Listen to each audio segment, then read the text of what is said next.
Study in YouTube पे आपका स्वागत है फ्रेंड्स। चलिए आज देखते हैं एक नया टॉपिक, भारत का नया संसद भवन, जो कि आगामी सभी प्रतियोगिता परीक्षाओं के लिए मोस्ट इम्पोर्टेंट हो जाता है। यहाँ से देखिएगा तो 2 से 3 क्वेश्चन ये करंट के तौर पर या पॉलिटी के तौर पर यहाँ से क्वेश्चन पूछा जाएगा, जो कि मोस्ट इम्पोर्टेंट है 69वीं बीपीएससी, दरोगा, बिहार पुलिस इत्यादि सभी एग्जाम प्रतियोगिता परीक्षाओं के लिए। तो चलिए दोस्तों आज देख लेते हैं सबसे पहले संसद के बारे में। देखिए संसद में, भारत में जो संसदीय व्यवस्था लागू है ये पूछा जाता है किस देश से लिया गया है, तो ये ब्रिटेन से लिया गया है। उसके बाद देखते हैं कि किस अनुच्छेद में भारत का संसदीय व्यवस्था के बारे में बताया गया है। तो 79 आर्टिकल में ये जो अनुच्छेद है इसमें बताया गया है कि भारत की संसदीय व्यवस्था किस तरह से काम करेगा, क्या है नहीं है, इसके बारे में बताया गया है।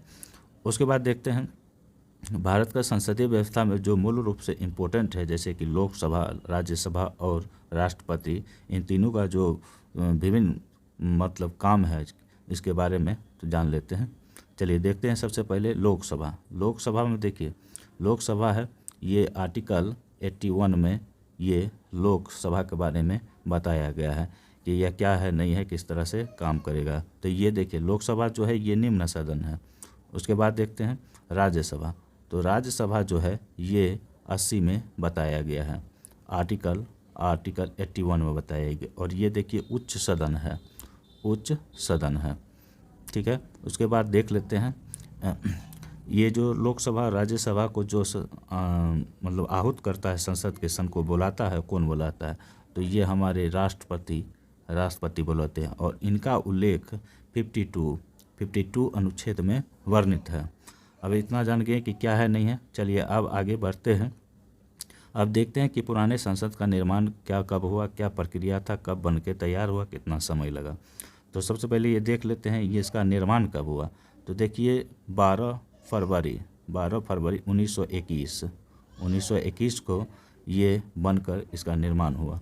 उसके बाद देखते हैं निर्माण तो 1921 में हुआ, लेकिन ये बनकर तैयार 1927 को हुआ, उस वक्त जिस वक्त साइमन कमीशन भारत में आया था।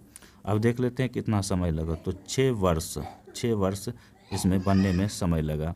अब देखते हैं कि इसका वास्तु जो बनाया था वो कौन था निर्माण, तो एक एडविन लुटियंस थे और एक हर्बर्ट बेकर, इन दोनों ने ही ये संसदीय व्यवस्था के कोर्स बनाया था उस वक्त।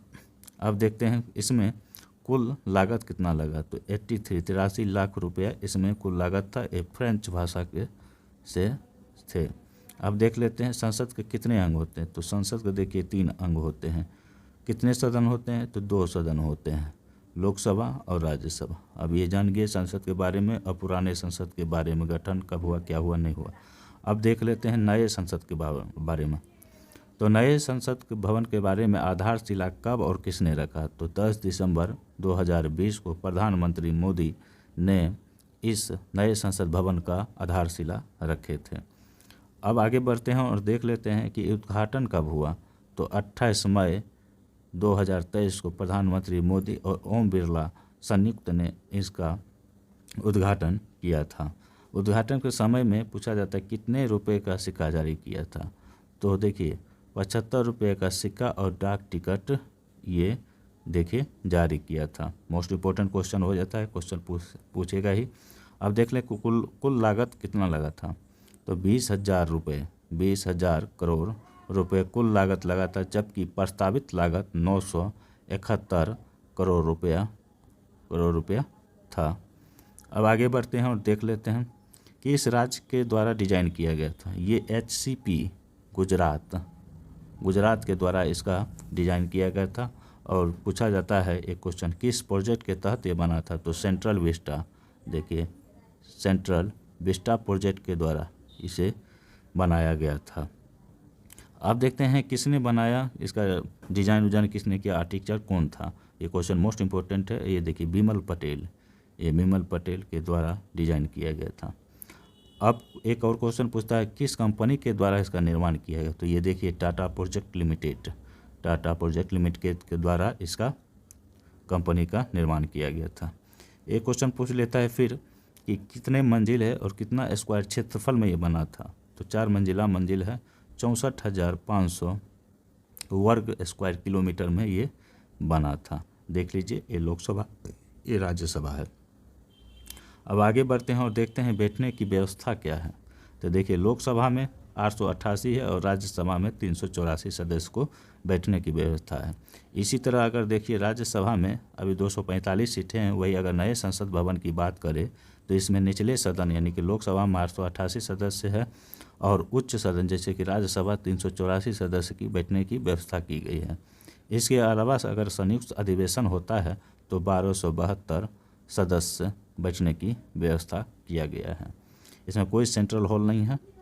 इसमें देखिए सेंट्रल हॉल के बजाय एक ये सेंटर है, ये लोकसभा है, ये राज्यसभा और एक लाइब्रेरी है। इस तरह से इसका बनाया गया है।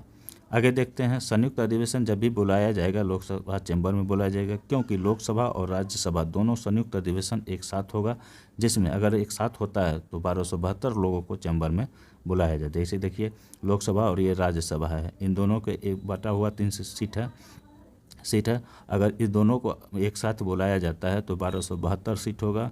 इसके अतिरिक्त अगर जोड़ा जाता है तो अगर कम पड़ता है तो इस सबको सीट को जोड़ दिया जाएगा और बैठने की व्यवस्था किया जाएगा। लोकसभा चैम्बर को राष्ट्रीय मोर के थीम पर बनाया गया है, वही अगर जबकि राज्यसभा सीट चैम्बर को कमल फूल के थीम पर बनाया गया है। मोस्ट इम्पोर्टेंट क्वेश्चन है, ये देख लीजिएगा। अब देखते हैं आगे, नए संसद भवन में कॉन्स्टिट्यूशनल हॉल को जहां भारतीय लोकतंत्र की यात्रा का दस्तावेज कहा गया है। Most important question. देखिए पुराने संसद भवन में क्या है, 3 क्लास है, 3 कक्ष है, वही नए संसद भवन में 6 कक्ष हैं, मतलब 6 क्लास हैं। मोस्ट इम्पोर्टेंट हो जाता है ये भी क्वेश्चन। अब देखते हैं, नरेंद्र मोदी ने नए संसद भवन में सेंगोल को लोकसभा अध्यक्ष की कुर्सी पर पास रखा है। इसकी लंबाई 5 फीट, इसके शीर्ष पर नंदी के बेल है। सेंगोल चोल साम्राज्य से संबंधित है। अब सेंगोल के बारे में देख लेते हैं इनका पुराना इतिहास।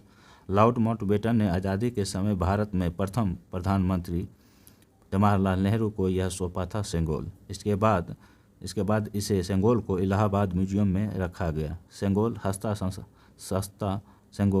सत्ता हस्तांतरण का एक प्रतीक माना जाता है कि चोल साम्राज्य से संबंधित है। जैसे कि आप देखते हैं अशोक का मौर्य समाज का अशोक चक्र, अशोक स्तंभ, उसी तरह से ये है सेंगोल स्तंभ। तो चलिए दोस्तों, प्लीज़ लाइक एंड सब्सक्राइब कर दें और वॉच करें, क्योंकि ये मोस्ट इम्पोर्टेंट क्वेश्चन है जो कि एग्ज़ाम के दृष्टिकोण से यहाँ से 100% आएगा ही।